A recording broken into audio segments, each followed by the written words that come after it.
The show must go on, and it has at Falmouth Theatre Guild for well more than half a century. FTG in the spotlight on this edition of Falmouth in Focus.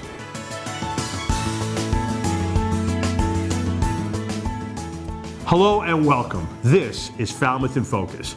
I'm Michael Kasparian. And I'm Eileen Preston. It's a new year, and we've made a few changes. That's right. Falmouth in Focus will still appear twice a month here on FCTV. And the first show of each month will be our familiar roundup of local events and FCTV member engagement with the community. The second show of the month going forward will be a little different. We're going to slow down, we're going to take our time and dive deep into a single theme. Usually we'll focus on the good work of one of our local nonprofits. And that's what we're doing today. We're looking at the main stage of Highfield Theatre. It's where the Falmouth Theatre Guild has been impressing audiences for decades.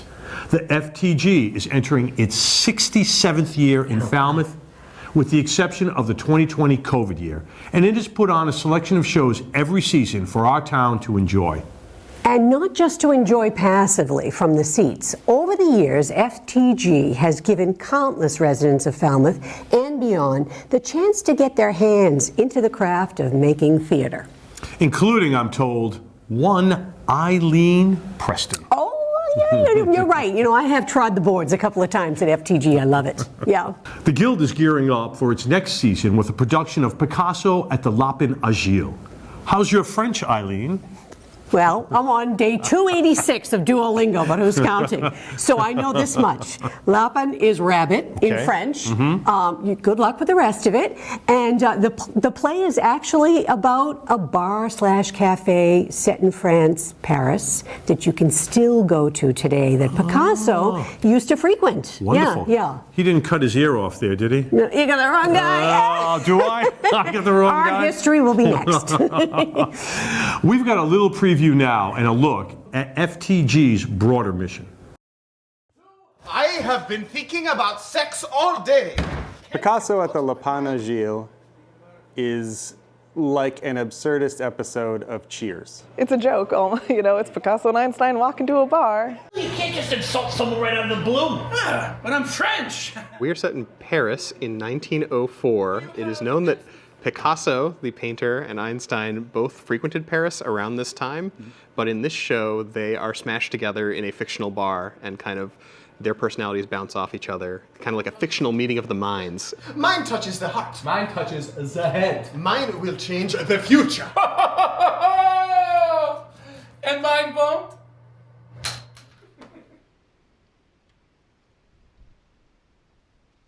In writing this play, he was really taken with kind of the evolution of an idea before the geniuses are considered geniuses. Women are my area of expertise. And like the paleontologist, I can reconstruct a creature from a single bone.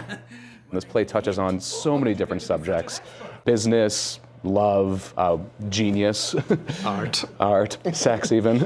This is my very favorite play. I first did it 20 years ago. I was in college. It was my very first main stage play. There was a moment in rehearsal where a joke that I hadn't caught 20 years ago, I finally got. Even his dumbest jokes are beyond clever. At night, the stars come out. The stars in the sky? The stars in my head. We live in Yarmouth. Mostly the drives here is when we go over our lines, and luckily we have that length of time to really cover most of the script. We love doing shows together. We don't always get to, so it's especially nice when we can. We do have a day job. We work for a nonprofit, but we always kind of think of like that pays the bills, this pays the soul. I lived in Boston like a year and a half ago, and I bought a house here to come here for the community theater. It is crazy, the density of theaters, shows, and talent that we have here. It really is special. And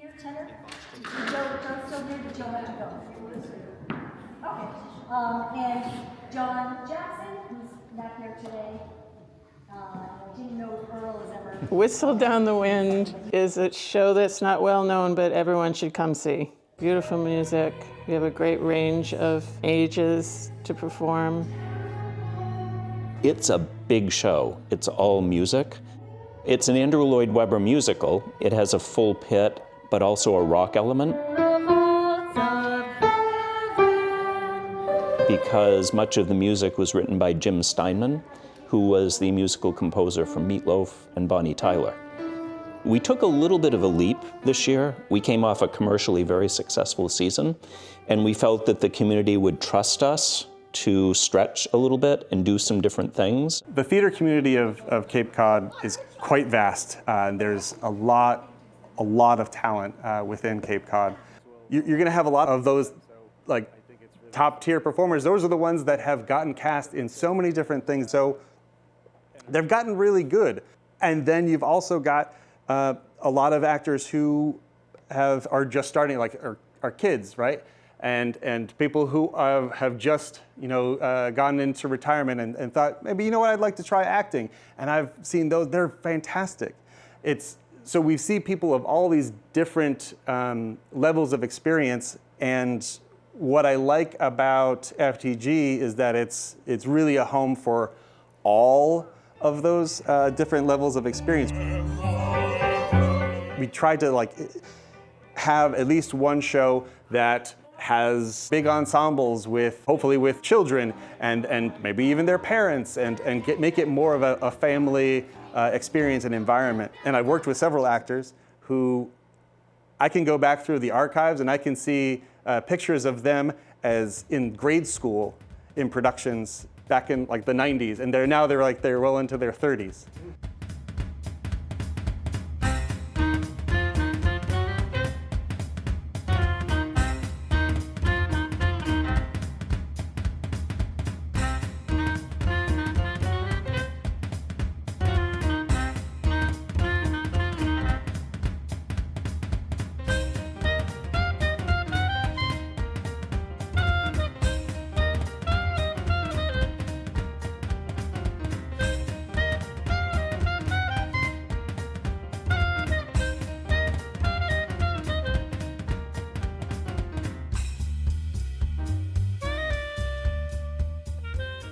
We like to say that everyone involved in the Guild is part of the Guild, and that includes the audiences that come to support us. There are so many ways to get involved with this theater.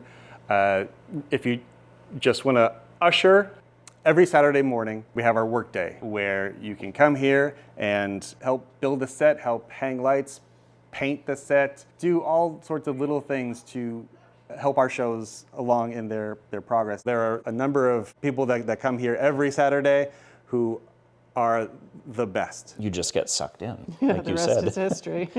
And all of a sudden you're in another show, you're in Oliver, and then you're on the board, and you're doing things, and you're working backstage, and you're building sets, but you do it because you love it. It's just a great community. This is just really fun. I feel like I've walked into something that has gone on for so long before me and will go on for so long after me. And it's just wonderful to be a part of that history.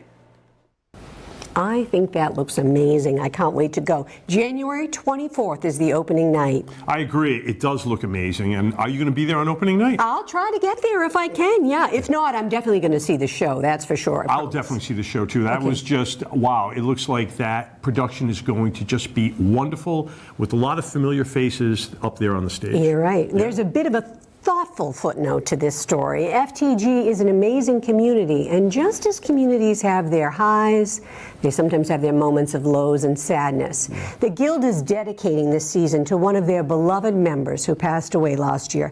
Matthew Gould was always building sets, helping out, making the shows great. Jacob White, the director, who we just saw, described him as the Papa Bear of the Guild.